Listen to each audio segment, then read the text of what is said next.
Hey guys, welcome to the Pale Horse Podcast. I'm here with Rod, here to launch episode 29.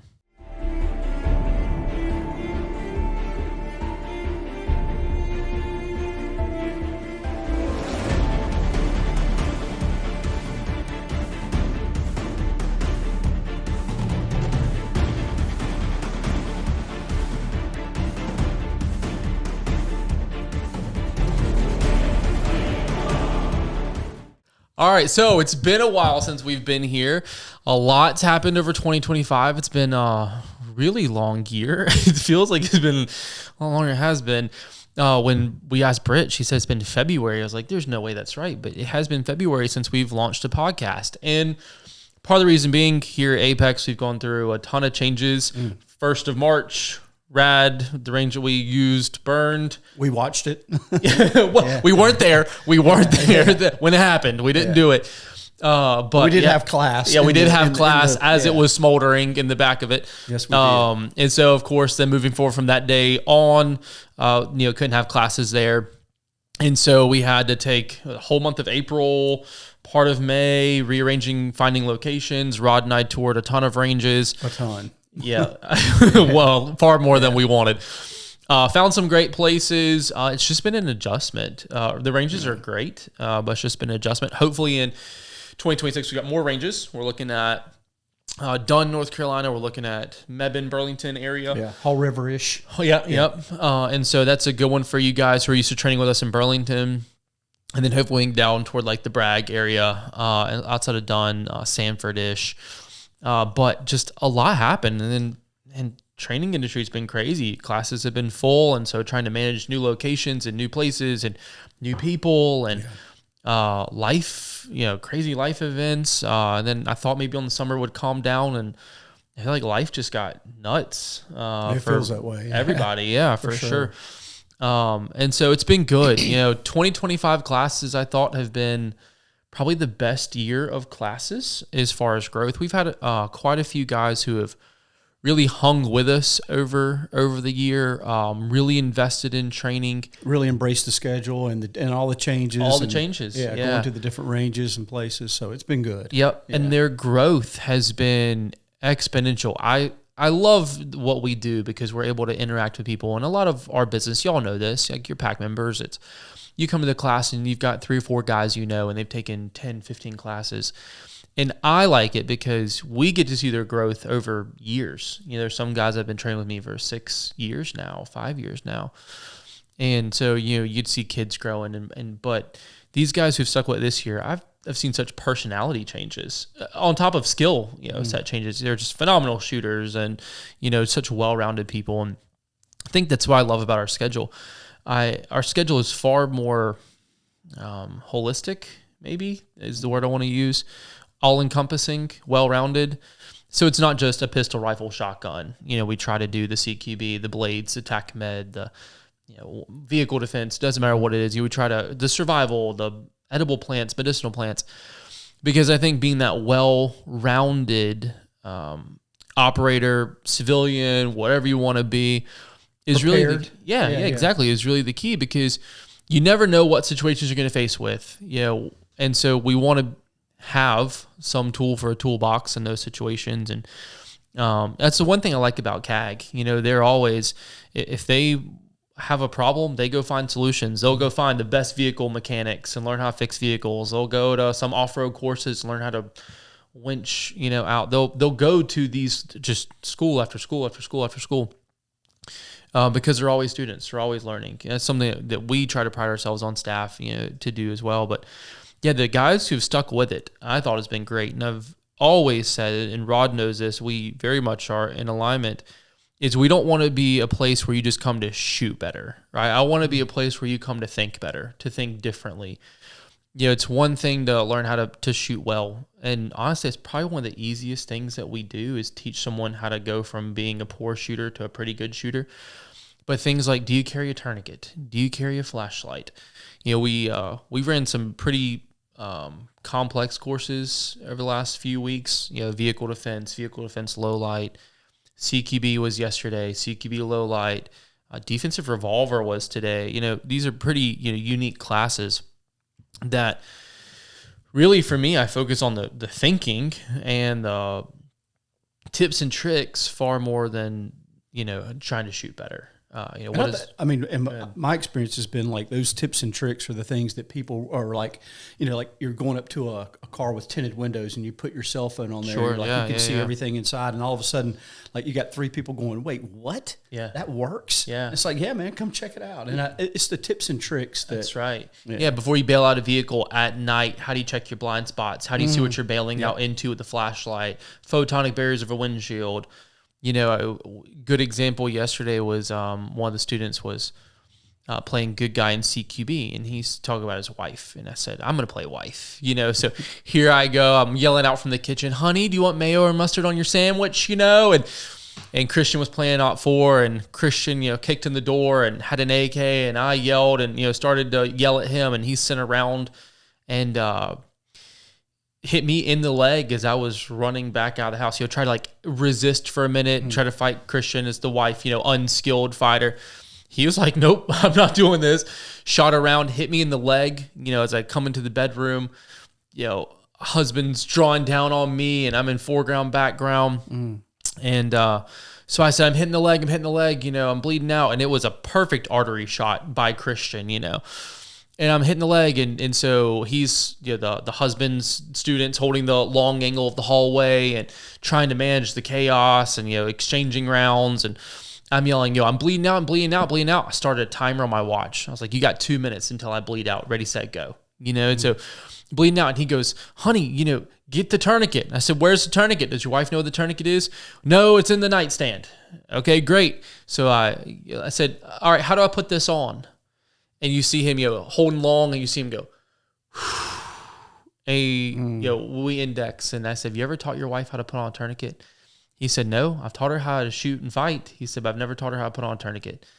And so he said, I'm going home tonight. I'm teaching her how to put on a tourniquet. We had another example in CQB yesterday where I'm tussling, playing spouse. One of the Op 4 guys came in, violent home invasion. I immediately complied. I surrendered. Student who's playing husband, runs in, spins around the corner, dumps 3 rounds into Christian's back. I'm on this side of Christian, so Christian's in between us. Dumped 3 rounds into Christian's back.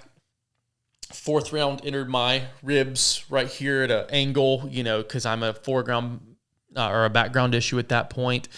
And so are we training for those? And there's infinite possibilities of situations to train for. We can never train for all, but I love those classes. Defensive revolver. One of the guys today, that was his big takeaway. He said, I just love classes like this because you think you know your kit. He said, but then all of a sudden you're getting thrown in some weird drill you would have never come up with, and you're going, oh my gosh, my revolver I can't combat load my revolver, because of how it's designed, or I can't do, things that he had planned on. So just different things like that, I think is awesome. Flashlights in your cars and where you stage and lighting techniques. And I love those courses because I want you to think different. That would be my big thing. I think the thinking different is what, for whatever might come, is going to be the big takeaway. That mindset. It is. Yeah, it's the big takeaway here. And that applies to life, It does. Rod, we were talking about sowing and reaping, and so we all want to shoot better. But it takes work. That takes sowing, doing something different, right? You always say, if you want to get something different, do something different. Absolutely. It's one of those. And so I think just with the way that the world is, us having a different mindset, different perspective, but different level of preparedness. I go back to last month, Charlotte subway. That young Ukrainian girl, violently killed on the subway. And, you can armchair quarterback that saw a lot of, there was a couple of North Carolina instructors talking. I got ill, I didn't comment back, but they're talking about how she should have had better situational awareness. How many of us go and sit down and we don't pay attention to who's sitting down behind us? And honestly, he really didn't have any pre-threat indicators. I mean, he actually looked like when she got on the train, he looked like he was asleep. Usually people who are asleep on a train don't attack you randomly with no warning, no verbal cues, no situational awareness. I mean, that's really rare. That's one of those where I'm sure that those people put themselves in situations far worse every day and never realize it.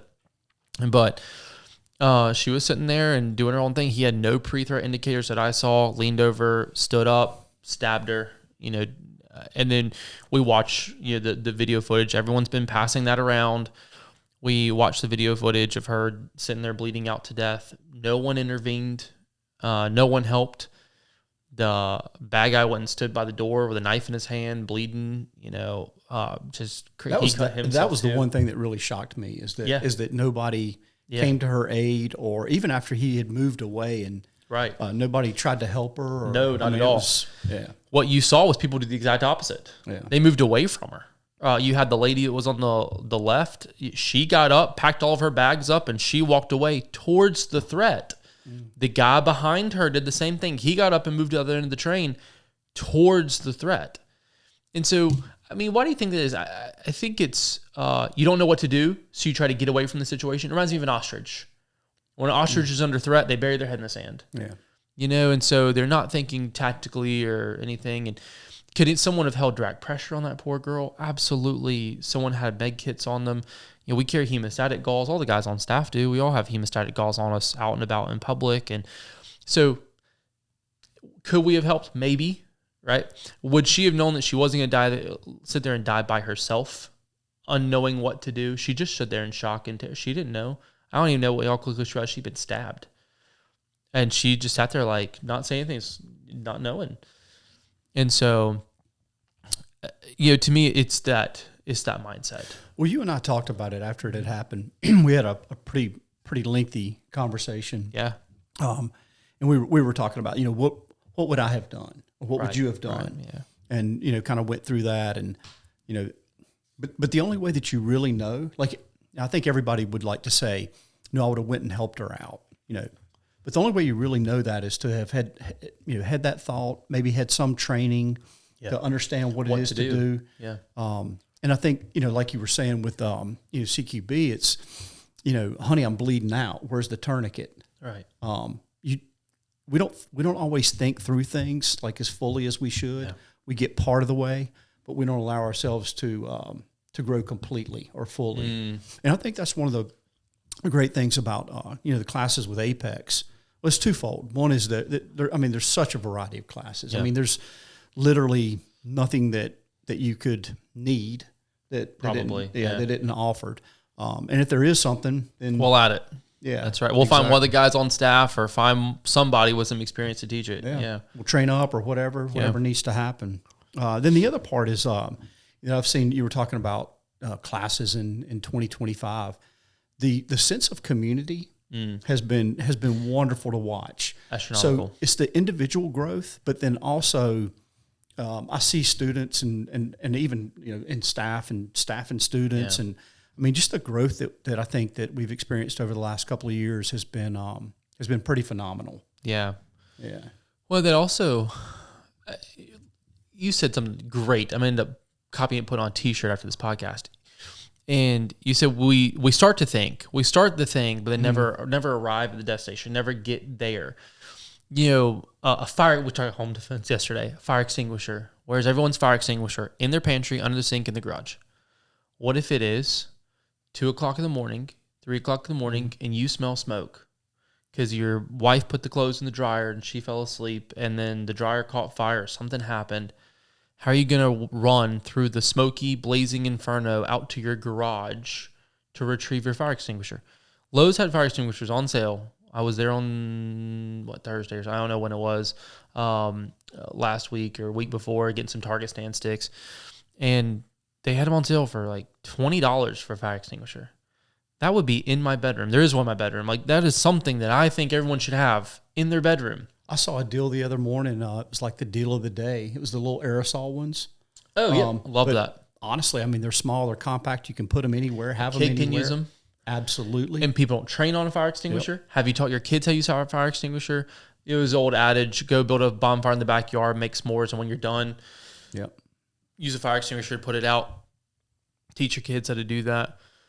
All that is awesome. It's just, thinking differently. But I think one of the reasons that, my opinion, you'll probably agree because I know you, one of the reasons I think we never really arrive at the destination is because we're constantly bombarded with something else. We you took the thought right out of my head. That's exactly what I was thinking. Yeah, we're just so distracted. We are. There's so many other things that we prioritize in our life, and that's right. Well, this is more important, at the moment, or we're oiling the squeaky wheel constantly instead of, doing the thing that to prevent it. There's no prevention. It's all reaction. Reaction based. Yeah, reaction exactly. Response. Yeah. Exactly what it is reaction based. And so we need a fire extinguisher. We go buy a fire extinguisher. Check. It's off the box. We stick it somewhere and life's good. We don't train on it.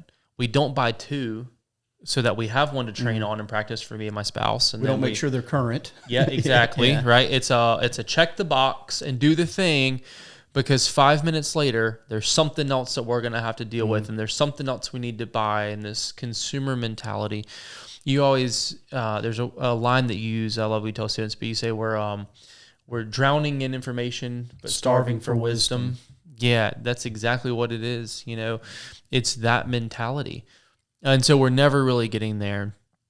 And along with that too, I mean, like we say this a lot too on the flat range and in classes, but when things start happening and things get dynamic or kinetic, there's the audible noise, there's visual noise, right? And those two things always create mental noise, right? And so going through, doing the CQB classes and putting yourself into it, maintaining a teachable spirit, and then just thinking about what if. The what ifs, the big one. That's Go further, think further. Yeah. Take it one more step or two more steps. Keep going. Yeah. And don't just some YouTube operator, don't just take his word for it, where it used to be the only people that had a platform truly were vetted experts. And now everyone has a platform, and that makes everyone an expert. And when that happens, really no one's an expert at that point. And it can be confusing. Sure it is. Yeah, what is right, what is wrong. And Yeah, I saw an instructor post something yesterday in North Carolina's instructor, and he said something on his post. One of the things that I wish I would have learned early in my shooting career is that the use of sights is completely useless. You really don't need your sights if you just point shoot.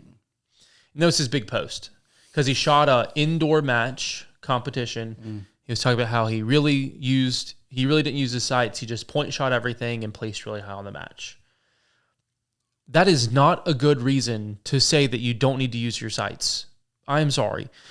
In a competition, in an indoor range, it was a 25-yard range, and they have, of course, the staging area where people stand. The furthest shot is about 7 yards in that match. I know where he shoots. But then I always tell Rod, if you want to place high in those matches, it's not how fast you shoot or how good you shoot. It's how's your movement, how's everything, your target transitions, your stage planning.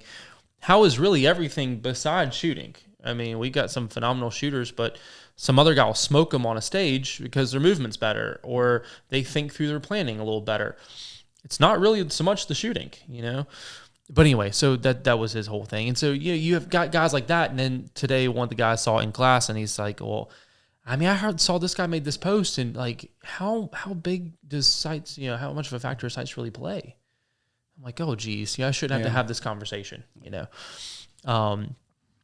I saw a lot of that coming out of the Charlie Kirk incident, where it was so divisive in a time that should be so unifying, especially, I think, on the right. We all knew, if that was the agenda, we all knew it would be a left versus right issue, fine. But then I've seen conservatives and Christians now split, and I've seen a lot of fracturing on the right side of things, as in like the conservative, the Christian, the Charlie Kirk side. Because then there's the big debate. Israel did it, right? That's the big one. And then so now I've seen a ton of conservative Christians now going like anti-Semitic, going like the Jews killed Charlie or Israel killed Charlie, or whatever the case may be. And then and so there's all these videos. Well, if you go back in July before Charlie Kirk was killed, you'll see where and you can do this. Google has analytics for where, in what country a name was searched, common things. And someone looked up the regional hospital in the same town that Charlie was taken to from Israel the month before it happened. Someone looked at all three doctors around 100 times in Israel in July and August, the 3 doctors that worked on Charlie, someone looked at the medical examiner of that county roughly 100 times in Israel the month before Charlie Kirk was killed. There are some, some possibilities. I'm not saying they did do it. I'm not saying they didn't do it. At the end of the day, I don't think that what the story was told is what happened by any means. I've got a whole lot of training on social intelligence and profiling and body language, and that poor sheriff that gave that press release was an absolute clown and was lying about everything. And, so was he lying about it because he wanted to cover it up? Or was he lying about it because, right, they just incompetence? Incompetent. He didn't really have the whole story. Yeah. I mean, or was he lying about it because they just don't really want to tell what actually happened? Whatever the case, is it a cover up? Is it incompetence? Or is it maybe they're investigating other people and they just want to seem like they're off the trail? Like, who knows what it is? There's deception. I'm not going to lie. There is deception.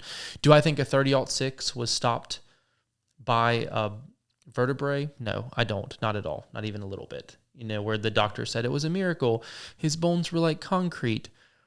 I shoot 30-06. I've seen a guy get shot with 30-06. A vertebrae worth of concrete would not stop a 30-06. So. But back to your point, I mean, it's the divisiveness. Exactly. That's the problem. Is everybody wants to polarize. Yep. Like I'm in this camp or I'm in that camp. I mean, it's kind of like with the government shutdown that we're experiencing currently. I mean, it's another great example. Yeah. I mean, it's just everybody's got to be on one side or the other side. And if you're not on my side, by God, like I'm going to throw you out with the bathwater. Yeah. And Now it's, you got the Christians who are saying the Jews did it. And you've got the Jews who are going, they're God's chosen people. You got to defend the Jews, and now there's division and I think it's part of the enemy's plan, in my opinion. I don't know who killed him, right? I mean, I do know how he was killed, but I don't know who killed him. And to be honest, right, he was just an awesome dude, and I hate it happened. Yeah. Like that at the end of the day, and I hate that they played that stupid video. I got sent that video like 18 times of him being shot. Don't pass that video around. Yeah, like I wouldn't watch it. No, that is what. There's no value in that. No, my background is counterterrorism. I worked counterterrorism for 4 or 5 years. And that's what Al Qaeda does. They replay death videos over and over and over again, and it's evil. And that we should not be supporting that. We should not be doing that. We know better. We are better. Do better. And so, that's the moral of the story. He was a good man who stood up for truth, who stood up for what is right, who tried to lead, who tried to love, who tried to be a good example. At the end of the day, to me, he was like a disciple, an apostle. Yeah, and they're like, Charlie, got killed. So did all the apostles except for one, martyr is a pretty good word. He stood for truth. I think he was a really solid guy. And then they're, saying that Trump did it and Trump set it up and Israel and the pedophiles and all the craziness, maybe at the end of the day, don't know, don't care. All I do know is that church attendance soared, 30, I talked to a local pastor when I had lunch with him, and he said their church attendance went up for the 3 weeks after we met a few weeks ago, and he was talking about it. Their church attendance went from 350 to 500, roughly. And I said, what if only 10% stays? Because he said, I don't know how many of them is going to stay more than 6 months. I said, what if only 10% stays? That's still a good thing. 10% in every. That's an amazing thing. And the number of chapters that have opened up. Absolutely. It definitely. I don't know if pouring gas on the fire is the right analogy to use, but it's the one that comes to mind. I mean, it really ignited a lot of people, a lot of young people. It really ignited their hearts and their minds, and I think it's sad the way it happened, but I always think about Joseph. What you meant for evil, God meant for good. Yeah, and I'm not saying that it's good that that happened, but God can work. He can work amazing things through through tragic situations. Yeah. So. Yeah, I don't think God said, let's just kill off Charlie. No. I don't believe that. No. But, I do think Romans 8:28, he works all things for the good. I think if you were to ask Charlie now, he would probably say, my life for 150,000 people in church the next, absolutely. You know? I actually heard somebody say that just yesterday. It was somebody that he was connected with. That's what I heard. And he said, had Charlie known that was going to happen, that's the kind of person he was. He was that strong in his faith, and he was that committed to the cause. Yeah. And he probably would have done it anyway. And that's just, the kind of person. Yeah. And how many of us would do it? I mean, truly, I think that he was living out his calling. Yeah, there it is. Yep. I'll look at I think about you, I think about Christian, I think about some of the guys on staff. I watch you guys teach. I watch you guys support students emotionally, physically, in their training, spiritually. And I'm going, these guys right here, they are living out their calling for sure. There's no question in my mind. And so that's something that I've been wrestling with a lot. It's like, what is our calling? What's our calling as men? What's our calling as protectors, as warriors? What's our calling as Christians? What's our calling as trainers? That's a totally different calling to me as evangelists, as people who do a podcast. What is our calling?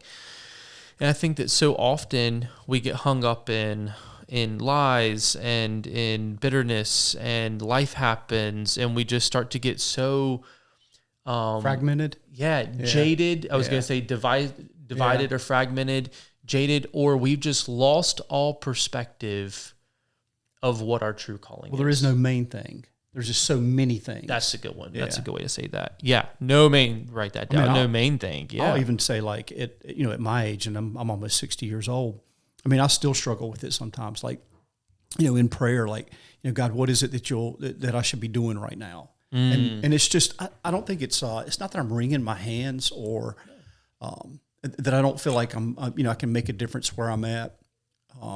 But I do wonder, like, am I distracted? Am I deceived? Am I, or devoted to what God is calling me to do? Exactly. Or am I truly putting myself in the position where I can make a difference? I was talking to a buddy of mine, my Ranger buddy from like back in the 80s.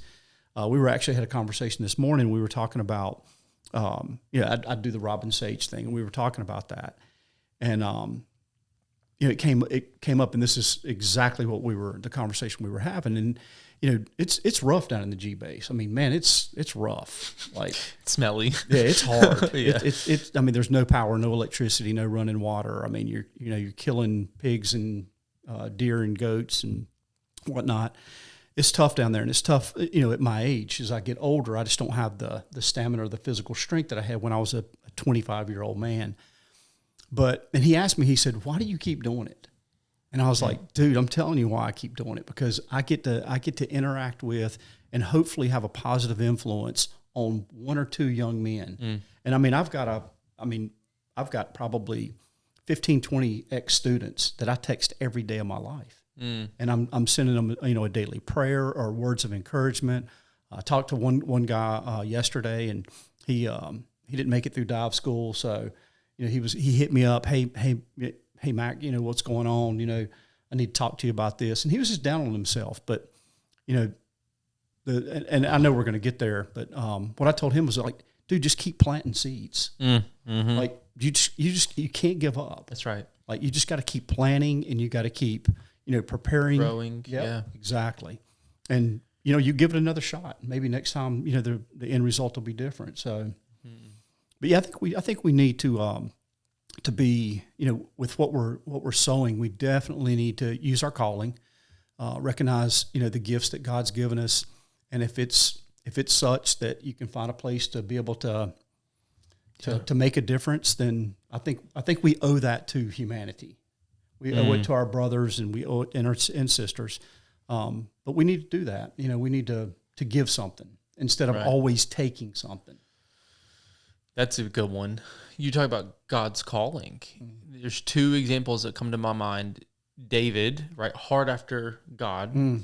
But it was really David when he cuts off a piece of Saul's robe. I don't know, that's what popped in my head as you were saying that.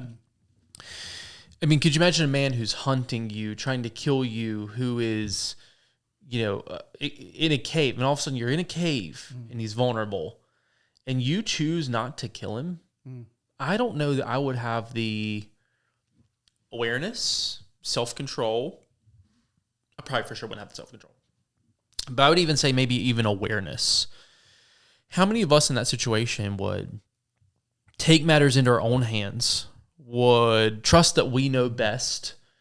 And no, David said, you were or are that you are God's anointed. My hands are off that. I'm going to trust God to protect me. And so he cuts off a piece of Saul's robe as a message to say, look, I'm trying to plant. Yeah. Like, I respect you. I love you. I'm not going to kill you. I could have. No, I love God more. I love God's way. He knows what he's doing. He'll deal with it. And you see things like Psalm 91 come out of that. You know, where years later, David's writing about Psalm 91, where God is my refuge and my strength, my fortress. He is the one who will protect me. You know, in him do I trust. You know, you've got like things like Psalm 91 and examples like that. I love Psalm 91, verse 1 and 2. It's a good one to read when you're having some like trust issues with that. And then I think about Eli from first part of 1 Samuel. It's 1 Samuel, like chapters 1 through 6. And so you've got Eli. And so you've got Eli who is ruling, but then you've got his two sons who have no fear of God at all. And he's like ruling his people well, but then he has no idea how to rule in his own household. And so like he might be great at bureaucracy and how to, you know, balance a budget and keep up with politics. And then, you know, in the first part of Samuel, when all this goes down, you know, you got God giving warning after warning, get your house in order. Like, get your sons in order. And it was just lawlessness, and they didn't fear God. That's what it says. And so finally, you know, you have the Philistines who come in, and they're like, man, you know, who is this? We've got God on our side. They bring the Ark of the Covenant in. The Philistines are like, oh my gosh, they've got the Ark, you know. And the Philistines were talking about, you know, God being this mighty warrior. And it seems like the Philistines had more respect. The generals of the Philistines had more respect for God than the sons of Eli. And it blames Eli for not stewarding in his household and not getting his house in order. So it says God withdrew his glory. He withdrew his protection. And the sons were killed, and the ark was lost, and all of this stuff happened. You know, the temple destroyed. And so you have all this calamity. And so you see one who God did protect him. I mean, David could have only been alive through supernatural provision. You have the other one who should have had supernatural provision and protection and didn't, and lost everything. You know, and so are we distracted? And I think, honestly, it came down to what you said. Eli was probably just distracted. You know, he didn't see it. He didn't have the right perspective. Elihu's another good one. You know, he was the one friend of Job's who saw rightly, you know, and so you have these three friends talking to Job for like 30-something chapters, you know. We did a podcast. We talked about Elihu in a podcast recently, so y'all go back and watch it, know the whole story. But Elihu means, his name means God is my helper. And he's the only one that had the right perspective, you know, and so it was... So often we have a selfish reaction to suffering, or we don't focus on the real issues at hand. We're too busy trying to get a Band-Aid. We don't have the right perspective. We're pulling weeds, not digging roots. And a lot of that, to me, in my experience, I'm really bad about this. Rob will tell you I'm the king of self-preservation, which makes me great at my job, terrible in relationships. I can plan a what-if class. You know, all these guys are like, Ryan, what made you think about running that drill? Like, you know, one-handed rifle malfunctions, or, you know, whatever they can, in the dark, you know. Yeah. And I'm like, nah, man, because I freak out about this stuff. Like, I what-if everything, and my brain goes there. I always go, there's fire extinguishers, you know, it's like the what-ifs, you know, and I try to think that out. But then that also makes me an overthinker, which in certain contexts, like teach people how to stay alive, that's an amazing thing. Relationships, though, it gets a little tricky. And so Elihu's whole perspective was suffering. I'm paraphrasing, boiling this down to what I think he's saying. Suffering does not mean God is punishing you. suffering can mean that God is purifying you. Mm. And I think that we avoid the suffering, and therefore we avoid the purification. We avoid, we don't want to reap the suffering, right? And so we never sow to suffer. Not saying you should purposely suffer, but do bad things, do hard things, choose the hard, right? Choose to do different and be different. And so I think that we end up justifying ourselves to stay where we are, to stay broken, to stay in these cycles. But we never actually think about what his ways are. We never think about God's greatness, God's goodness, the worship. You know, Elihu was talking about how we need to praise and worship. And, you know, we need the right perspective in these times of suffering, where I think Scripture tells us time and time again. We talked about, we did a podcast. Y'all should go watch this one. It's probably 2 or 3 podcasts ago. We talked about the nation of Israel outside the walls of Jericho. They're going to the promised land, and it's little by little. When we probably say the word little by little on a podcast. Every podcast is such a key message to me. And it speaks to growth. It does. Yeah. It's a little by little process of doing the thing. Yeah. But you got to do the thing, right? And so whether it's turning water into wine, we talked about how many trips it would have taken. We did the math. You know, how many trips the servants would have had to take to fill up the mason, the big clay pots before it was turned into wine. You know, we talk about all those things. And so when God says, little by little, I'll give you the promised land, but not now, you're not ready. You know, the beast would overtake it, the weeds would overtake it, you know. And then you see God come back and you see God say, you know, hey, God ends up, you know, never have to fight beasts, never have to fight the land. What they do have to fight is giants, you know, and they've got to fight the giants. And so you see God saying, I'm going to go before you and I'm going to go with you, but I'm not going to do it for you, you know? And so that's what we look at. You know, that makes me think of, there was a prayer I sent out the other morning. It was basically about distractions. It's kind of where we were a few minutes ago. Yeah. I think a lot of folks don't hear the voice of God or can't recognize the voice of God. I love that. That's so good. And you know, I think a lot of us we're sowing seeds in the wrong places.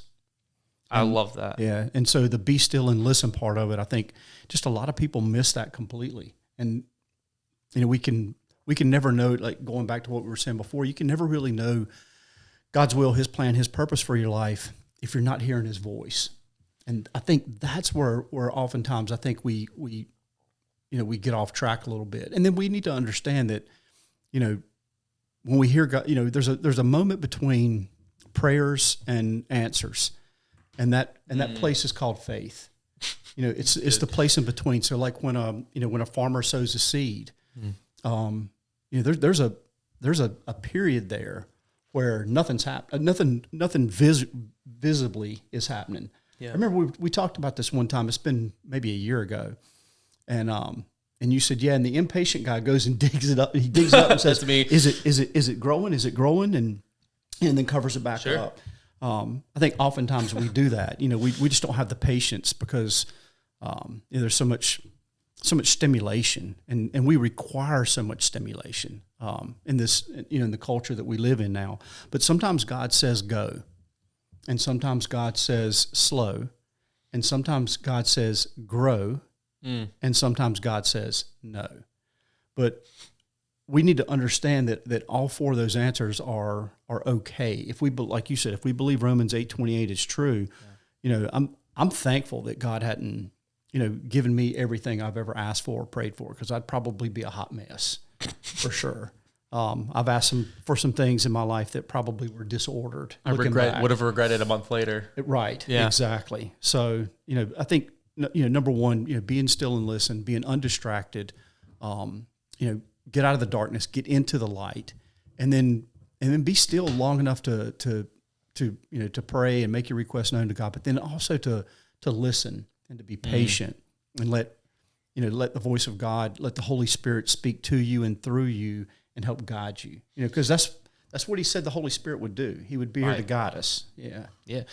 Right before you started talking, I wrote down my notes, active listening. I feel like that's such a good segue. Yeah. do we participate in active listening with others, with community, with our spouses or significant others, with our students, with God, right? Do we actively listen? And actively listening, to me, I think requires empathy. And so from God's side, it requires obedience, but from a human side, so much of active listening, it requires you to hear them for what they're saying. It requires you to listen to understand, not listen to respond. And I always say, if you listen to understand, you've got to apply it. It's got to be a comprehension and a projection or an application. There has to be a so what. And there's so much of that in culture currently. Absolutely. Of, you're talking and I'm already thinking about how I'm going to respond. Sure. Because I'm selfish. Exactly. Yep. Yeah, because I'm selfish. What I have to say is more important than what you have to say. What I feel is more important than what you have to feel. And I think oftentimes with God, it's what I think is best for me is more important than what is best for you. What I want is more important than what God wants. What I think is good is more important than God's good. There's an old, and oftentimes I think we just we want to be heard. But there's an old saying, it's, and I'm sure everybody's heard it, but listen and talk in the ratio God gave you ears and mouth. Listen twice as much and talk half as much. I mean, I think in this world, everybody has a voice, like you said earlier. Everybody has a platform or wants a platform or wants to be heard. And so, that's part of in my opinion, that's part of the problem, is everybody feels like they have to say the thing. It's like the conspiracy theories and stuff that you were talking about earlier. I mean, everybody has to have an opinion. And I'm not saying that it's wrong always, but it needs to be ordered. And I think that's where we get off track oftentimes, is that we just want to speak to be heard. It's interesting you said that. I was just thinking, I mentioned Elihu a few minutes ago, and it just dawned on me just now. Elihu answered last. He answered Job last. The other three friends had 30-something chapters of responses. And Elihu would have sat there and listened to all 30-something chapters. But he was the last one to speak and was the only one that was right. Now, I think could be he respected the other. They were older than him, so he was younger. He respected his elders. He listened to what everybody had to say, and he practiced active listening. And even the kingdom, if you're those who are last will be first. And I think there's order to this, but it's an upside down universe for sure. And I feel like us as men, going back to what is our calling, I feel like us as men don't do a good job leading in this way. Rod and I were talking about, what about this podcast? And I said, man, what's on my heart is sowing and reaping. And I think so many of us live in cycles of brokenness, live in relationships that are far less than God's best. And so why is that? I don't think we're leading enough in what is God's best. I don't think we are doing the hard thing. I don't think we are out in the fields sowing. And I heard a lady say, she was talking to a group of women, and she said, so often, men want love, or men want respect, women want love. It goes back to Ephesians, when God designed men to need respect, or desire, but to fuel off of respect. And women are designed to fuel off of love. And so there's this caveat. And women will naturally give unconditional love. Think about the way a mother loves a child. Is an unconditional. Women are naturally unconditionally love because they fuel or feed off of unconditional love. They're not likely to give unconditional respect. And so there's the problem. Right. Yeah. Men, we respect other dudes. I mean, I think men have a much healthier respect. A female in class with a firearm will usually not respect the deadliness of the firearm as fast as a man will, usually. I mean, it's something that I've seen in the pattern. I'm not saying all women, but generally women, speaking. We have far more women AD rounds in the 10 years I've been in classes and worked with women on the range, and then a man. And so, but men will naturally give respect. We don't naturally give love. Men don't naturally give the vulnerability that love takes. And so I think, there's that balance there. And I don't see men leading in love this way. And I think part of it's vulnerability. I think part of it's cycles of brokenness. We're so self-centered, self-focused. Men are far more likely to be narcissistic, in my opinion. Self-preserving. And I don't think we've had good examples. I heard one of my best friends told me this, and he said, Ryan, he said, if I want to install a new screen door, right, I've got options. He said I could either read the manual, he said, and it's going to take forever. I could wing it, and it's going to be wrong. Or I could watch another man put that same screen door in on YouTube and have it done in 5 minutes.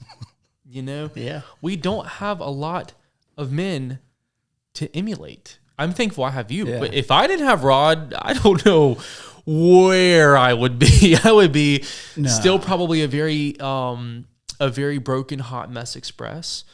And I don't think us as men in the climate and culture that we're in will say, I'm going to go first. I'm going to forge the path. I'm going to frontier forward. I'm going to battle my brokenness first. I'm going to battle my brokenness because it's not your job to battle my brokenness. I'm going to battle my brokenness because it's not your responsibility to fix me. Women are the weaker sex, and I don't mean that. Women are more emotional. God designed us very differently. I am not going through to the lens of society. You could say, and I'm going to say weaker in certain ways. Mm-hmm. Women were not designed to lead a household, not because they're weak. It's because God did not design them that way. Now, I know many single mothers who rock at running a household, but if you ask them, had you rather do it or had you rather a strong, good man do it, they'll tell you 100% of the time, I'd rather a stronger man do it. They're like, I just don't feel like I was cut out for this. And God will give that grace and that love. He will equip them and empower them, and I am not sexist at all. Hear me. Just like I am not going to go hang pictures of my dogs all around my house and make my house feel homey. Y'all know it's real clean, real sterile, real cold. Like it just is. There's certain way we were designed so much differently to not complete one another, but to complement one another. And we've completely twisted this idea of marriage, in my opinion, where now things are too hard. We've all grown apart. We're tired. We're frustrated. We're empty. It's just cycles of brokenness. And there are such strongholds at play. And I think the only thing that truly does tear down strongholds is the Holy Spirit, the blood of Jesus, and love. I think that love is the one that we have been missing. And who is called to unconditionally love? Men. I mean, we all are. Our calling is to love, right? I'm talking in the context of a family. And I think that we miss that. We are so focused on needing love and being loved that we don't say, how I could fix my broken family is by loving better. We expect the wife to do that because she's naturally more loving. But then we want respect. And then, so the podcast I was listening to, the lady said, most of the time when I interview women will say, I'll respect my husband when he starts loving me. And then that turns into, well, that's conditional respect. But I heard this in class. The other day, a guy was talking about it, and he didn't use these exact words, but it was pretty close. When my wife is better to me, I'll love her. And what she's trying to say, and what she's trying to say is, what he's trying to say is when she respects me. And that's what it came down to. It was something that she was spending too much money. And it was like, and I think he felt disrespected, right? And it's something so dumb, but then we end up not feeling respect. So we get hateful. They don't feel love, so they get hateful. And the broken cycle continues. And finally, someone has to say, I'm going to break this cycle. And how do we break this cycle? Right? We love God. Men are called to love our wife as Christ loved the church. Why do we love God? Scripture says this. Because he first loved us. That is what Scripture says. We love God because he first loved us. And then God does give us rules. He does want to be respected, right? And so boiling this down somewhat, changing it, and it's that obedience, that respect does not come from obligation but adoration. I say it all the time. And so by his love for us, we are transformed to say his ways are best. I trust him to lead me. I never started following a single rule that God made because it was a rule or a law. I just didn't. I mean, I know it sounds bad. I started following God's ways and the truth and the life that he lived and that Jesus lived as an example, because I finally was like, dang, he really does love me, and he really is a good leader who will not let me down, and he really does know best. And if he is for me and he has this planned out, like, who am I to argue? And I still don't get it right all the time, but I sure do trust him, and I think trust is missing. What's your thoughts? For sure. You've been married so much, way longer. Like 36, and then anything over 5, you have to say 1,000, so 36,000 years. Okay. Yeah. But, I mean, any relationship, there's always going to be, up times and down times, and there's going to be difficulties, trials, challenges. I think it's how you do it together makes all the difference. And then respect, and you use the word, having empathy for one another and understanding, like, this is where I'm at. Do I really understand where she's at? Yeah. Does she really understand where I'm at? And I think that comes down to communication. Talking about reaping and sowing, I want to ask a question first, though. Okay. You mentioned that there aren't a lot of good examples, like good men examples in the world. We were talking before the podcast started. We were talking about the old TV shows, like Father Knows Best or Leave It to Beaver, and some of those shows where there was a strong, capable father. Yeah. Before the 70s, when all the fathers then became like goofy and Al Bundy, idiots. Idiots. Yeah. So I mean that's part of it. But do you think that the reason that is because we're incomplete? And I'm thinking about, like, in Galatians, where Paul says, they will know you by your fruit. And the fruit of the Spirit is love, joy, peace, patience, kindness, gentleness, self-control. And I think we have some of those. but it's self-controls last for a reason, Rob. I'm working on it. I think we have some of those, but I think it's the what I see in myself, and not that I'm judging everybody, but I see that we're not complete. That's exactly it. We're broken. There's an incompleteness there, and we're sowing. Listen, the law of the harvest is you reap what you sow, more than you sow, later than you sow, always. Yeah. And oftentimes, what we want our harvest to be is the thing we spend the most time on, and we ignore other things. So I'll bring it around. We need to prioritize the fruit of the Spirit. It's not fruits of the Spirit; it's fruit of the Spirit, and it's all those things. In Galatians, he also says, "Let us not become weary in doing good, for at the proper time we will reap a harvest if we do not give up." And that's the other thing is I think so often we give up. Yeah, I just don't have patience. Yeah, and we almost wear it like a badge. Absolutely. Yeah, we do. So I think it's just the lack of completeness, and know yourself, seek self-improvement. That's one of the principles of leadership. I mean, if there's an area of our life where we know we're not complete, or we know we need to train and grow, regardless of what it is, we need to put the effort in. Got to put the effort in, and it's got to be a conscious choice. It's a decision, to love and to. It's a choice. And when you come in the back door at the end of a long day, are you bitching, moaning, and complaining, or do you have joy? And are you saying, "All right, kids, Dad's home"? Set yourself aside. Exactly. And so pick up your cross. Not that kids are a cross. So I think a lot of the incompleteness is what you said earlier. It's because of selfishness and self-centeredness. Yeah, that's what I was just writing right there. You said what we want the harvest to be. Yeah. And I heard what I want the harvest to be. And the opposite of love, people argue, is fear. I say the opposite of love is self and selfishness. Because if you don't love your own life unto death, then you wouldn't have fear. So I think fear is rooted in self-preservation. It's rooted in self-protection. It's rooted in self. So that's, to me, the opposite of love. Well, they can't exist without one another, They for can't. sure. Yeah. And so is it too often the harvest that I want is I want to be respected. But the harvest that she wants is to be loved. But we focus on the harvest that we want. So I fight her so hard on being respected that it continues the cycle of brokenness that keeps her from feeling loved. Give me what I want. Give me what I want. I want it now. Yeah. Yeah. Yeah.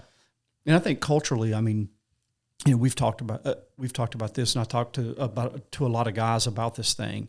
Is it's the vending machine mentality. Where like I'll stick in I'm going to put the least denomination. I'm going to buy I'm going to stick a quarter in, pull a lever, and I get what I want, and I want it now. And we always say, like, you can have it right or you can have it now, but you can't always have it right now. And God, the same way. I mean, God's not a cosmic vending machine. I mean, there's certain things that He requires of us, and if we're not in alignment with His Word and carrying out the assignment that He's called us to, I think oftentimes that'll, that definitely leaves us empty. I wrote right there a second ago, I said, the enemy attacks us when we are tired, when we are vulnerable, when we are exhausted, when we are empty. And I said that he tells us that this relationship or whatever we're struggling for, it's too much, it's too hard, it's not valuable enough. And so I've heard a bunch of guys say that it's recently happening in their relationships and marriages. And so something I'm learning, right, in a unique spot of growth in a relationship is when she's saying, I'm tired, I'm exhausted, I'm burnout, I'm tired of the negative cycles, I'm tired of this always happening, right? It is, can I set aside what I want and give total support, needing nothing in return, right? Being selfless, leading and loving, right? It's the upside down universe of the kingdom where if it's worth it to me, right, then can I set myself aside and give total support, seeking nothing selfish, and focus. And I screenshots, I'm going to read off my phone, I was pulling those up. I took a couple pictures of a book I'm in the middle of reading, and it's like a couple highlight pages from 3 different pages.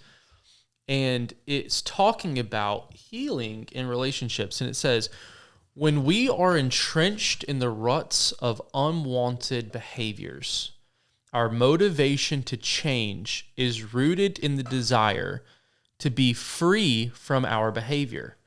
Many people live their lives attempting to be free from difficulties such as sin, addiction, anxiety, depression. This approach sets us up to toil endless battles, measuring success by our win and loss record, and ultimately living like prey to the predatory difficulties of life. This method is exhausting and increasingly foolish, as it's rooted in an effort to manage it myself. And then it says, the alternative to a freedom from approach is to ask yourself, what is this freedom for? Consider a few questions for yourself. Why do you want to be free? Who are you doing all of this for? What accomplishments might you need to do to be able to pursue what you're wanting? Pondering what freedom is for invites us to shift your focus from fixing yourself to an ability, fixing yourself to an ability to dream redemption for a soul that is usually steeped in shame. If your hope is not moving your story into a greater passion, your desire for freedom is too small. So, and that goes back to, are we always growing? I might need that book, by the way. What are we doing this for, Yeah. right? It says, a freedom-for approach challenges you to dream redemption for the most glorious and ruined layers of your desire. Evil baited your heart with counterfeits to satisfy these holy longings. Healing demands that you reclaim them as your own. Remember, right, the sabotage of the enemy is when we allow squatters to infiltrate your house of desire. And healing occurs when you fortify this your protection of this beauty so that you are free to pursue joy. We always talk about freedom and forgiveness, right? Yeah. And so it's going like, what is this all for? What are you focused on? The negative or the positive, right? The obstacle or the opportunity. Oh, I love that. Yeah. It says the terrain of desire is where evil and God are most at work in your life. And it is true. The enemy tries to go, it's distorted desires. You say that all the time, especially say that to me. So the kingdom of darkness works primarily to corrupt your desire. It wants your heart checked out of the activities until there's little desire left in your heart. There it can be twisted through perversion and distortion. When you resist these ploys, you are a very dangerous person to the kingdom of darkness because your existence shines bright in a boring and perverse world. Evil would rather you despise the endless struggles and despise yourself in them. It wants you to exploit people in your emptiness and keep you in endless struggles. It's the accusations. It is, right. The self-accusation. It is. He said he wants your effectiveness in this world compromised, and that's exactly how he does it. He distorts your desires. And so... that's powerful. That's so heavy. good. Yeah. Says the reason most relationships fail in accountability and fail is that persons attempt to regulate the other's behavior without understanding the wider story of struggle in that individual's life. And it says, it gives an example. It said, will we download software? All right. And he's talking about pornography in this case. I'm taking this slightly out of context. He said, will software alert you to the reality that your spouse gets promoted at work?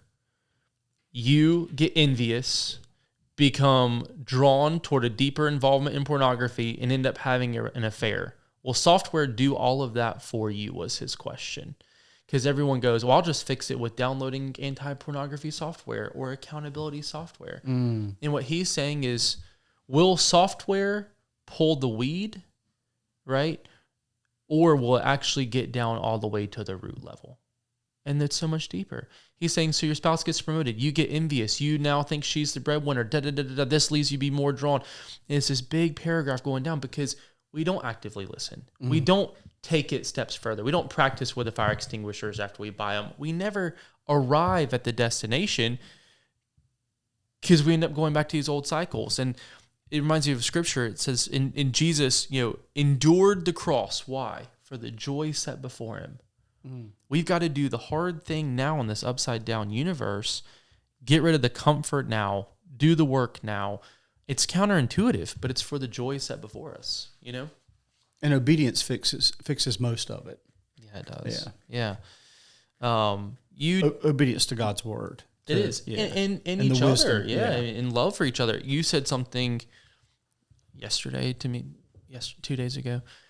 You were talking about love because you and I were talking as I was driving, and you said, love doesn't excuse sin, right? Or whether it's sins against you or I don't even know if sin's the right word, but things done against you. You said, but it does cover it, right? And from scripture, right? You talk about that verse. And it's love covers a multitude of sins. Yeah. And you said something, I wrote all of this because I love this. You said, half of my podcast are things you tell me on the phone. You said, love heals and transforms. It builds bridges, not fences. And I thought love heals and transforms. Most of us stay in these cycles of unwanted behavior and toxic cycles, and it's because we're not healing. We're wanting to be healed. We're incomplete. We're broken. We're wanting something to heal us. And so when Rod and I were talking about leading through planting, right?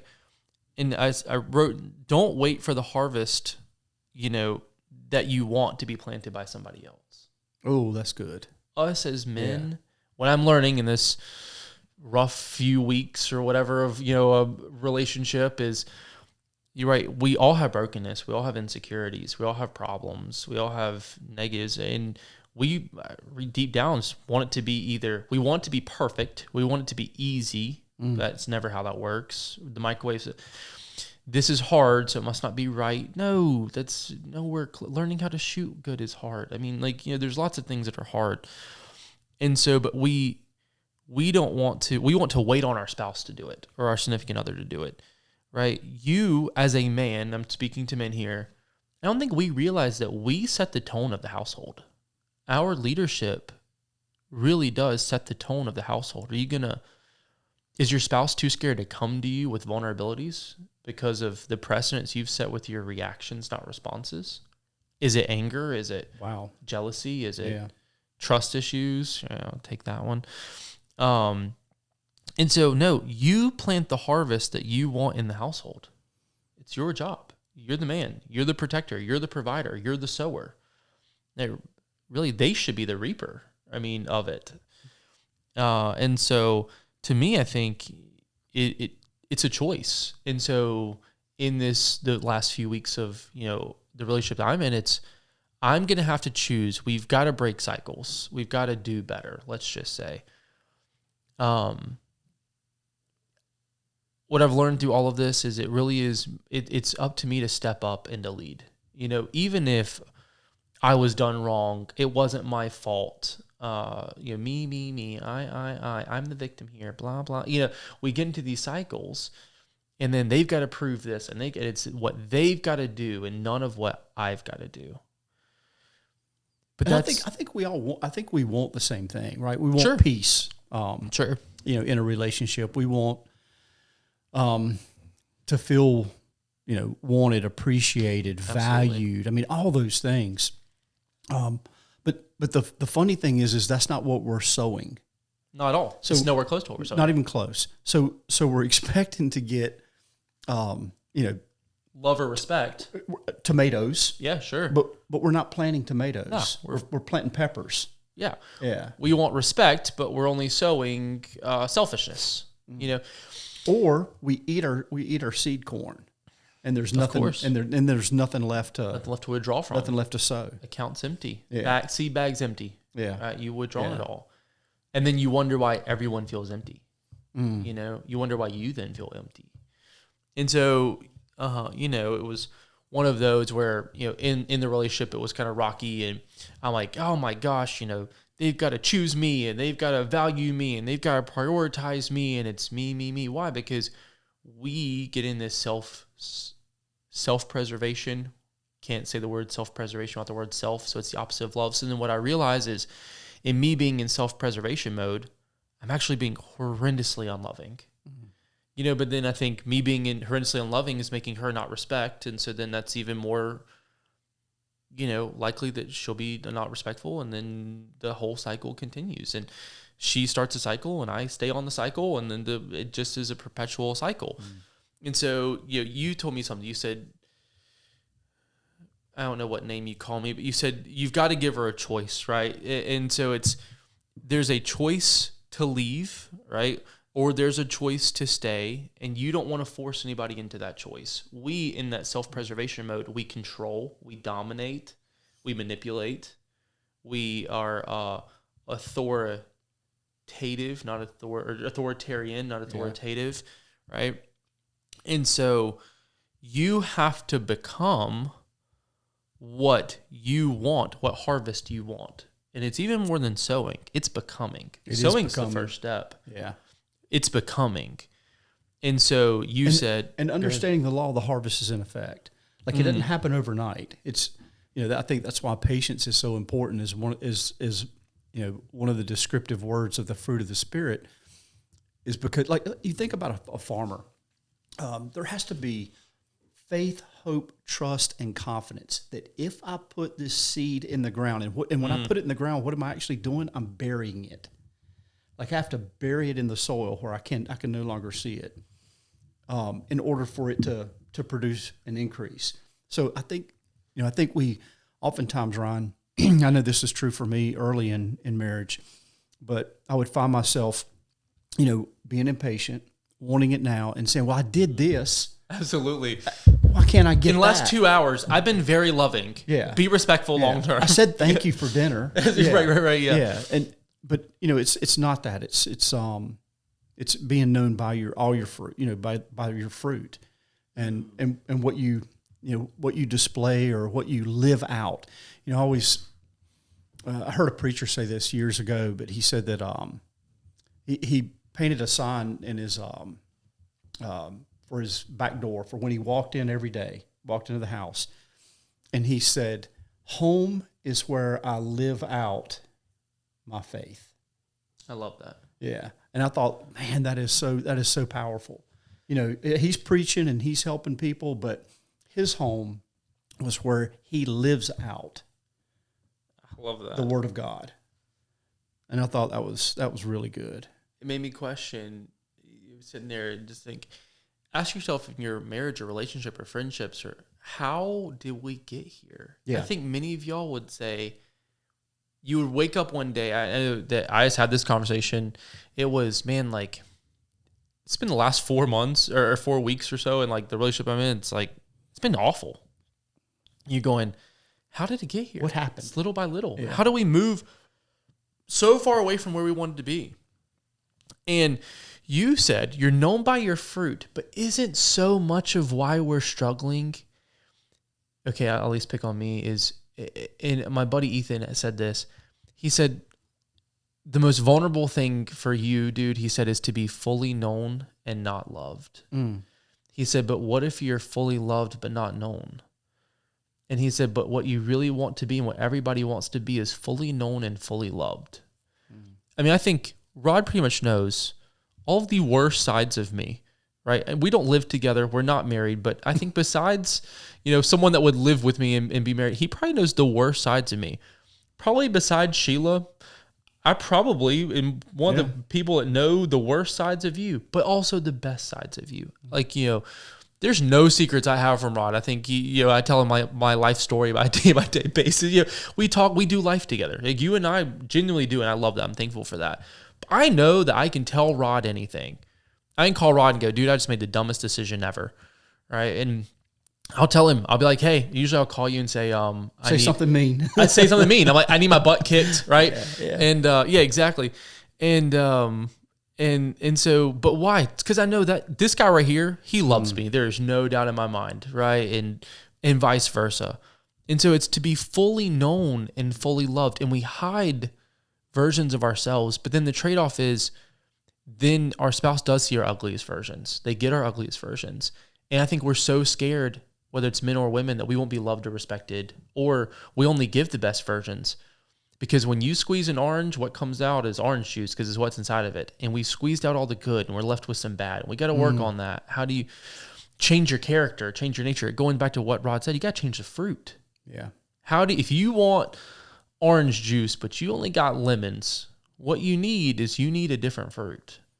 And it goes back to what Rod was saying about fruit. And then I think also, Ron, you alluded to something just now.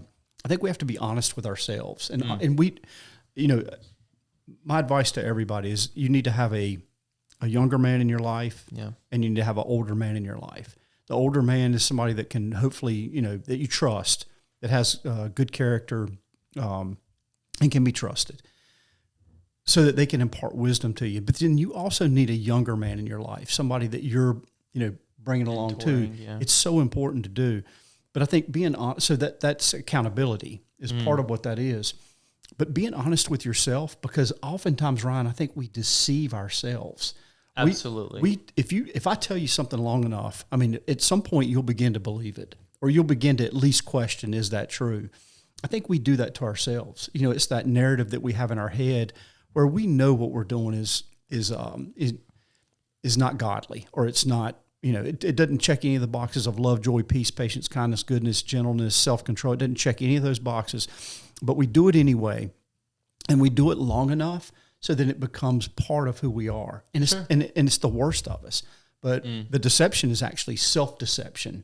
deceived is a word I just wrote. Yeah. I said, that's deception. Yeah. I just wrote that. And I said, Yeah. and the worst part of deception is you don't know you're received. Yeah. You're deceived. Yeah. It is. It's you don't know you're deceived. You said something the other day. You said, don't do this. And it was something, yeah. And I said, okay. And you said, it's going to feed that negative dog inside of you. And you said, say no, don't do that. Don't feed that dog. Yeah.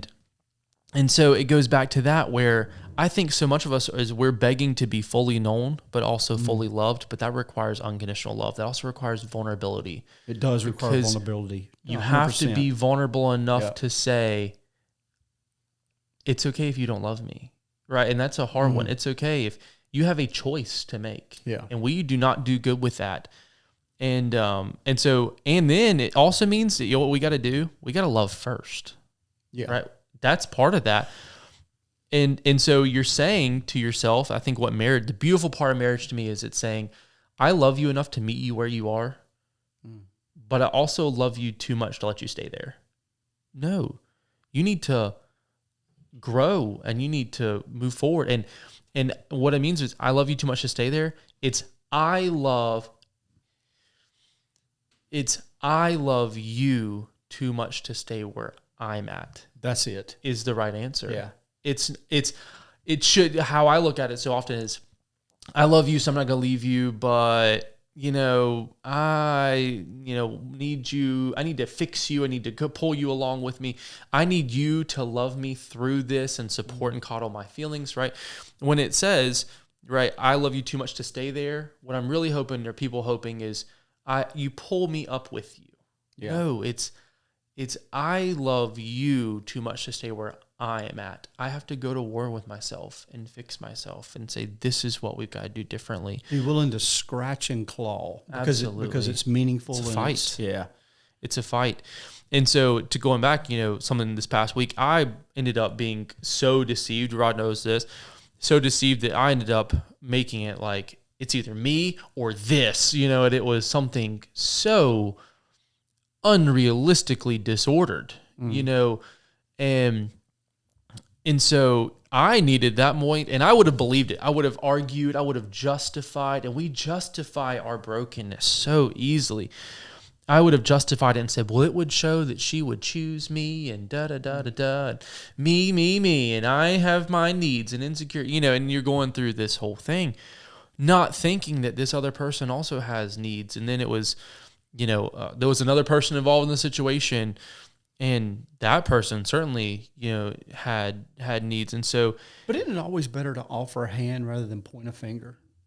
Yes. It's so easy to point a finger, but I think what we should do instead is not look for flaws, not look for all the flaws or all the negative things, but and I'm not saying don't recognize what's true. See it for what it is. See it for what it is. But then fix it. Exactly. Yeah. And the way to do that is not by demoralizing or making somebody feel like less of a person. Sure. It's displaying love, joy, peace, patience, kindness, goodness. And, it is. And it's crazy. And I think that sets a tone and an environment. Going back to what you were saying earlier about men, being leading from the front, right, and being that leader. And setting the tone, setting the stage for what that environment, fostering an environment that's healthy for everybody. It's not all about me. If all you're doing is serving me, then, it's a pretty empty marriage, right? And at some point, it's unsustainable. Yeah, because everybody's going to be miserable eventually. They're going to give them all the pieces they can. They're going to fill your cup with your cup having holes in it. It's the example I use, until they are empty, and so are you. And so one person's going to be exhausted and the other's going to be lazy. Ooh. Or needy. Which is the opposite of loving. Yeah. Yeah, that was it. And so it goes back to needs versus insecurities. So the whole argument, the whole situation was, she was like, hey, this is a need. I'm going, but this is a need. No, it was an insecurity. A need and insecurity are not the same things. They're not, right?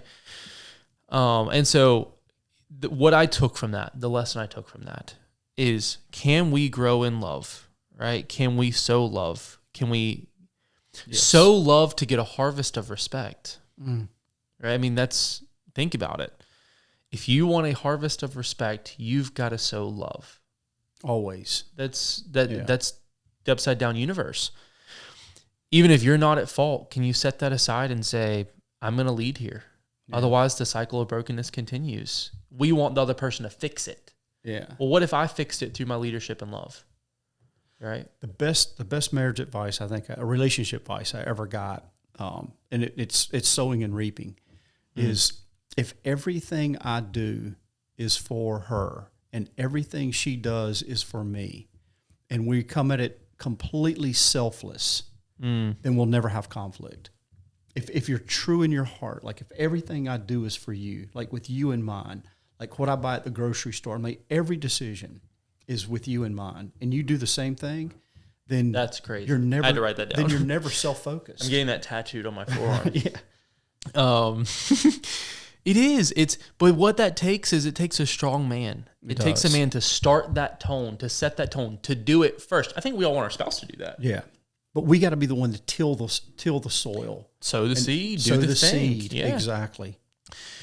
And so what I learned in that situation is, in that situation, she was so torn, and she couldn't carry both. Like she couldn't manage at all, nor should she have had to, right? And that's the big thing. It can't come at the expense. Yeah, my insecurities can't come at the expense of her or someone else, And so it was one of those, you said, like, dude, can you not just fix it and like fix your trust issues? I'm like, yeah, easier said than done, right? But at the end of the day, it really is just a choice, isn't it? It's a choice to do the hard thing. It's a choice to deny ourselves. It's the choice to pick up our cross. To do the right thing. Yeah, the hard thing, the right thing. And so I have a couple of things, and we'll wrap this up, but I said, what do we need to let go of that's going to allow us to either embrace each other or offer a hand? You said earlier, talk about offering a hand and point a finger. Yeah. I can point a finger if my hands are occupied. You sure can. I can't extend a hand if my hands are occupied. You sure can't. Yeah. You have to be able to let go of something to be able to. What do we need to let go of? That's good. You said it. What do we need to let go of to be able to selflessly, I wrote this down, you told me on the phone Friday, I didn't forget, love and adore and serve no matter what. That's erotism right there. So what do we need? What are our needs? And I think we all have some needs, right? I need you to remain faithful, right? I need you not lie to me. I need you, like, there are some basic needs, but honestly, love does cover a multitude of sins on that. It does. It's if I love her, and what could I not forgive? And so there's things, and you always fuss at me about forgiveness because I'm a terrible forgiver. I like to sit there and reprocess and rework and rethink, and I what if everything, and I overthink it. And you're just like, dude, let it go. And that's my advice to y'all. It's hard to do. Let it go. Sometimes it is hard to let it go. But the option of not letting go is holding on. And so then what happens is we end up carrying things throughout our entire life, our brokenness. And it's baggage that God never intended for you to carry. And that's why it's so important to forgive. It's not that you forget. You can remember. We have a mind, right? Sure. So we'll have remembrances. But once the forgiveness is done, like, it's done. Right. I mean, God's word says that, he remembers nothing. True. Yeah. Right? He doesn't hold it against us. Yeah. That's we hold everything our spouse does against us. Why? Because they're the person who's best positioned to hurt us. They're the person best positioned they know us. That we are fully known by them, right? Good, bad, and ugly. And therefore they then did something unloving, right? And so, love, I think what I'm learning in this season, I'm still learning, guys. Like, I'm still learning what love is. I think we're all still learning. Yeah. It's the ability to give love and also get hurt. Like, to be vulnerable. Yeah. It's where we both freely have the opportunity to freely choose to love, serve, respect, honor, cherish, adore, stay loyal to, tell the truth to our significant other. I'm bad about forcing them to do that, but then it's a heart issue. It's not genuine, right? Yeah. If I keep someone chained up in my basement, that doesn't mean they want to be there. Correct. Yeah. There's no one in my basement right now. Yeah. Allegedly, for the sake of my interest. And so it's this, but that takes vulnerability. And so the question is, Well, Rod posed a question, and he said, ask yourself a question. He said, can you picture your life without her? Right? And the answer was really like, no, not really. Like, yes, but no, right? It would never be something I choose. And then the question back was, then will she freely choose every day to live that life with you? You're going, that's a tough question, because what if the answer is no? What if the answer is yes? What if the answer is yes, but imperfectly? And that's probably the right answer. It's a different answer, And so growth requires discomfort. It takes change. It takes sacrifice. It takes doing things the counterintuitive way, the hard way. It's the seeds you sow, right, are the thing that you let go of. And that's the biggest thing I'm learning in this season is what I really want to sow, I'll sow by letting go of things. If I want to sow a better relationship, I need to let go of my trust issues. If you want to reap a happy household and a good family, then you got to sow the things that'll provide the increase of the thing that you want the most. I think what I'm learning is a new harvest requires a crucifixion. It requires for the thing to die. The old fruit's got to die for the new fruit seeds to. The seed has to be. Seed has to die. It requires a crucifixion. And so the cross you're willing to bear, in my opinion, is going to be the fruit in which your life will bear.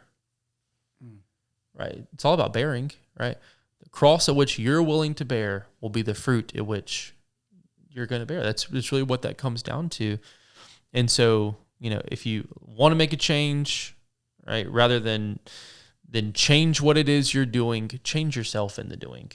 And I think that's what's going to change the environment, right? I mean, how do we change how our fruit trees are growing? We change the environment. We give them nitrogen or oxygen. We do something to that. We nourish that thing. Ooh, I gotta write that word. Yeah, we nourish, right? And so I think for us, like, what is the purpose of marriage? I polled 5 people this week. I said, what is the purpose of marriage? Do you have a quick answer? Do you want to give an answer? I don't. You don't have to. I thought about this long and hard, and the answers that I got from all 5 people, somewhat, they didn't all give me the same wordings for sure, but close, was to be happy, healthy, and live a fulfilled life. Maybe I hope so. But to me, I think the purpose of marriage is something that God uses to empty us of our sin and selfishness and mold us into a created image that He's designed through unconditional love and so that means without condition?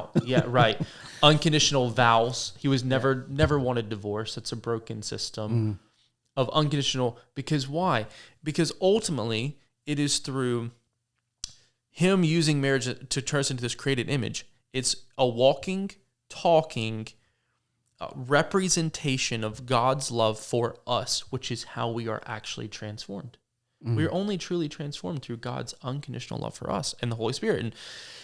And so then it's a walking, talking translation of a transformed life, which is a kingdom life. And ultimately, in finality, it's a representation of Jesus and His bride. It's being perfected in love. It is by His love we are perfected. And I think, again, why do we love God? He first loves us. What are we called as men to do? To love our spouse as Christ loved the church. The bride's to be perfected. But the bride's perfected through the love of Christ, and we are supposed to be the representative of Christ, right? That's our goal. I got one more note that I had written down. I didn't have time to put on paper, but I did have it in my phone, and it was something that I had journaled this week, and so something that I was praying about, just felt God speaking to me and through me, and it was, I think this is a time for us, with all the chaos of the world, to get our houses in order, to not recreate an Eli where our own house is in ruins. with everything and when I say everything coming, it's just life's coming. The enemy's going to come to steal, kill, and destroy, and life's just hard. Like, it just is. So no matter if there's World War III next month or a hurricane, or just like you got laid off at work or your kid got sick, I mean, it's just life, right? You have relationship fallouts or argument in your marriage, for whatever that is, right? Grow in your fear of God, right? Get your house in order, but really get yourself in order, right? That's the big thing from training this year, I think, is like, just work. Like, put in the work. I said, so often we as men have abdicated the responsibility to go to a war with ourselves. And we need to focus on getting back into alignment and assignment.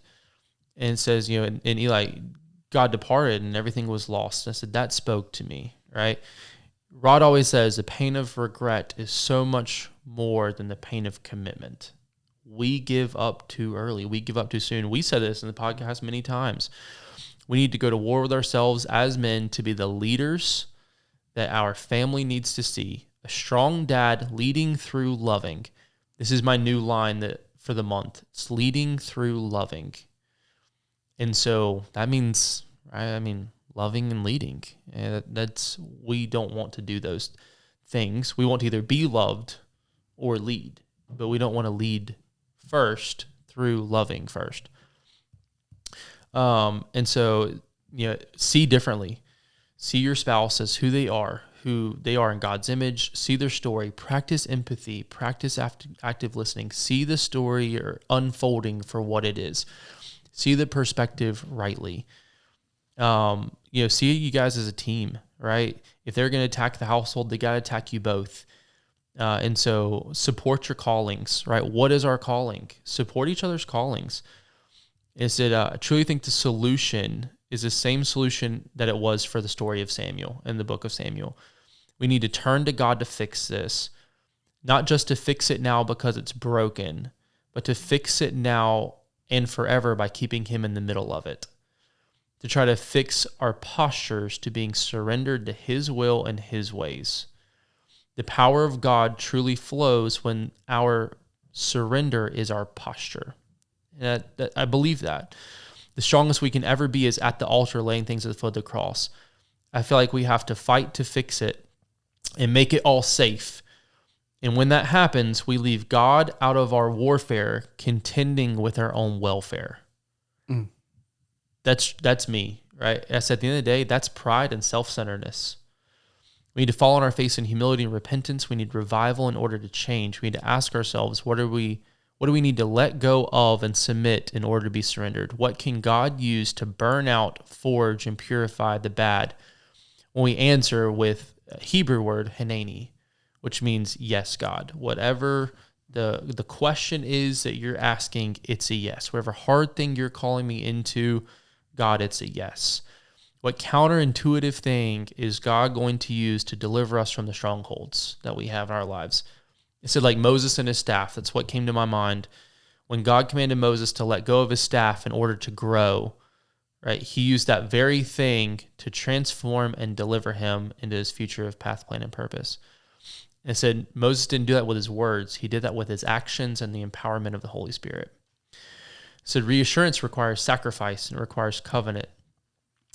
We need to realize we can't win all the wars, right, without putting him at the center. Our victory is going to depend on our vulnerability. And I think that's my second favorite line of the month. Because when we yield and are vulnerable, then we really are providing him a way to protect us rather than us protect ourselves, which then frees us to be able to love. And so I said, I think that our sacrifice and surrender will be the stone at which we build selfless love. Burn the idols, see God's glory move in this, see us become the best versions of ourselves and the best version of what God intends for us. And so I was talked, in the journal entry, like build an altar, have an altar, spend some time there before attacks. And I don't mean a physical altar, but like spend time on your knees in prayer with your spouse. We need to get, I think if we fought more from our knees, then we fight for our needs, we would be in a completely different place in life. That's really where our fighting is for. So we need to fight a journal. We need to fight, and we need to fight with the power and passion for what is ours, not fight with what is ours. That goes back to that line from that book that I read. See it for what it's not freedom from, but freedom for. What do you need to get free from? The shackles, the burdens, the anxieties, the trust issues, the anger issues, the addictions, the problems you need to get free from. Don't focus on that so much. Focus on the free for the joy set before him. Christ endured the cross. And so I think it's just a choice, right? At the end of the day, Revelation 12 says they conquered their enemy by the blood of the Lamb, the word of their testimony, and not loving their own life unto death. That's the power of the blood, right? The power of what God's transformed in their lives and not being selfless. Dying to self. Yeah, and that's all based in God's love. The blood was love.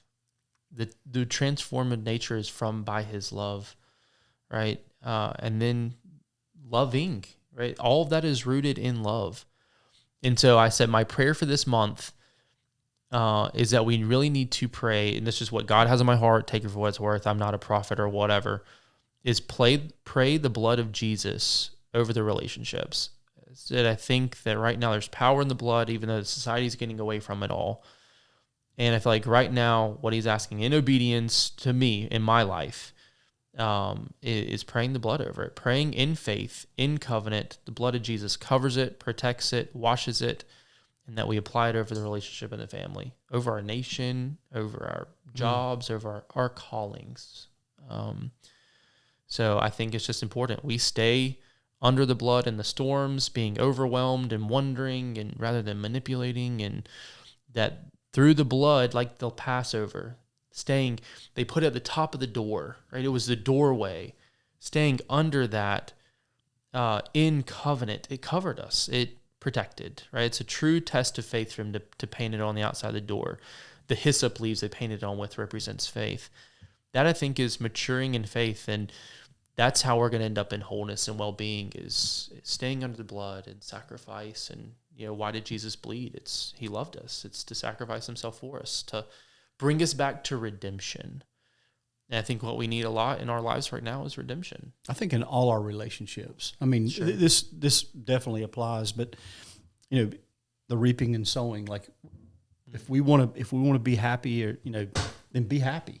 Right. Like, if you want happiness, if that's the thing you desire, then give that. And I think we need to. That'd be the thing I would say. Like any relationship, if you got a terrible boss or whatever, being terrible back only creates conflict in you. Like we have a choice, and our reaction and our response is something that we control. So mastering ourselves, having control over ourselves, and like walk that out through all of your relationships.